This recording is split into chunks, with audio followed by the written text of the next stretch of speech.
అనంతపురం జిల్లాకు కొత్తగా 300 మంది కానిస్టేబుళ్లు 20 మంది ఎస్ఐలు కేటాయించినట్లు జిల్లా ఎస్పీ జగదీష్ తెలిపారు. రాయదుర్గం రూరల్ సర్కిల్ కార్యాలయం డి హిరహెల్ పోలీస్ స్టేషన్ను తనిఖీ చేశారు. సైబర్ మోసాలపై సురక్ష డిజిటల్ వాహనాల ద్వారా గ్రామాల్లో అవగాహన కల్పించడం వల్లే జిల్లాలో క్రైమ్ రేటు తగ్గిందని వెల్లడించారు. శాంతి భద్రతల పరిరక్షణతో పాటు పాత కేసుల పరిష్కారానికి కృషి చేస్తున్నట్లు తెలిపారు.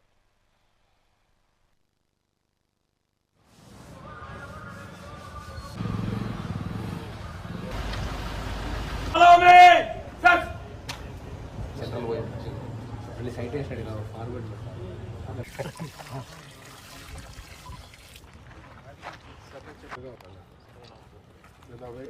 Okay thank you.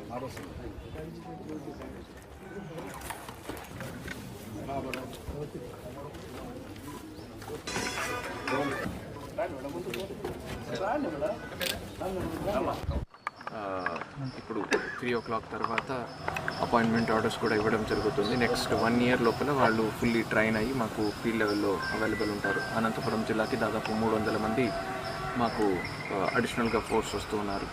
మీకు అందరికీ తెలుసు ఆల్రెడీ ఇక్కడ కూడా ఒకరు ట్రైనీ ఎస్ఐ ఉన్నారు. సో దాదాపు మాకు 20 మంది దాకా కొత్త ప్రొఫెషనల్ ఎస్ఐస్ కూడా ట్రైనింగ్ కంప్లీట్ చేసుకుని వాళ్ళు కూడా రెడీగా ఉన్నారు. వాళ్ళు కూడా తొందరలోనే మనం పోస్టింగ్స్ కూడా ఇవ్వడం జరుగుతుంది.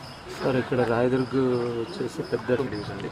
సో అనదర్ 9 to 10 months మనకు ఒకసారి ట్రైనింగ్ 22వ తారీఖు నుంచి వాళ్ళకి స్టార్ట్ అవబోతుంది.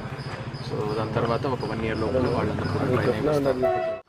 ఈరోజు రాయదుర్గం పోలీస్ స్టేషన్లో హెల్మెట్ల డిస్ట్రిబ్యూషన్ జరిగింది. అందులో మేము భాగం పంచుకోవడం జరిగింది. మామూలు అంటే నార్మల్ డెత్స్ కంటే యాక్సిడెంట్ డెత్స్ ఎక్కువ ఉంటున్నాయి. ఈ మధ్య చూసుకున్నట్లయితే ఎన్సిపి రికార్డ్స్ ప్రకారం చాలా మంది హెల్మెట్ పెట్టుకోక లేదా సీట్ బెల్ట్ కార్లలో సీట్ బెల్ట్ పెట్టుకోక చాలా మంది ప్రమాదానికి గురై చనిపోవడం జరుగుతుంది. అలాగే పోలీస్ వారు వాళ్ళు విధి నిర్వహణలో ఉన్నప్పుడు వాళ్ళు ప్రజల్ని రక్షించే దాంట్లో నిమగ్నమై ఉంటారు, కానీ వాళ్ళ గురించి కేర్ తీసుకునే వాళ్ళు కూడా ఉండాలి. కాబట్టి వీళ్ళందరికీ కూడా హెల్మెట్లు పంచడం జరిగింది.